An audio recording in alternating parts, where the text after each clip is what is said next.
পাকিস্তানের টপ অর্ডারে তার মতো মারকুটে ব্যাটার খুব বেশি নেই, সেজন্য ফাখার জামানকে দিয়ে টি-20তে ওপেন করিয়েছিল পাকিস্তান। তবে সেই যাত্রায় সুবিধা করতে পারেননি তিনি।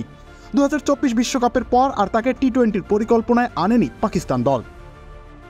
তবে এবার পাকিস্তান সুপার লিগে সেই দুর্দিন কাটিয়ে তুলতে মরিয়া এই ব্যাটার লাহোর কালান্দার্সের হয়ে ব্যাট করতে নেমে সকল সমালোচনার জবাব দিলেন। 38 বলে করলেন 67 রান, 172 স্ট্রাইক রেটের ইনিংসে শটের পসরা সাজিয়ে বসেন। ইনিংসটি সাজান 3টি ছক্কা আর 7টি 4 দিয়ে।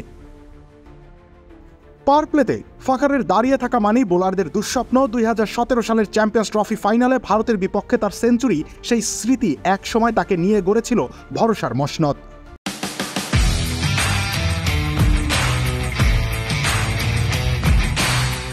কিন্তু ক্রিকেট যেমন দেয় ঠিক তেমনি ছিনিয়েও নেয়। টি-20তে ফাখারের পতনটা হয়েছে যেন নিঃশব্দে। ওয়ানডের মারকুটে ব্যাটার টি-20তে তেমন সরব ছিলেন না গত 3-4 বছরে। মাঝে 2024 সালটা স্ট্রাইক রেটের বিবেচনায় ভালো কাটলেও পাকিস্তান আর তাকে আমলে নেয়নি। বিশ্বকাপের পর ছেটে ফেলা হয় পাকিস্তানের স্কোয়াড থেকে। মনে হচ্ছিল টি-20 ফরম্যাটে ফাখারের অধ্যায় বুঝি শেষ।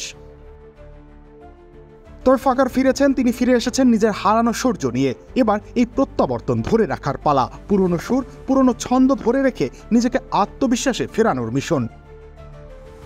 রবিউল ইসলাম রনি, খেলা 71।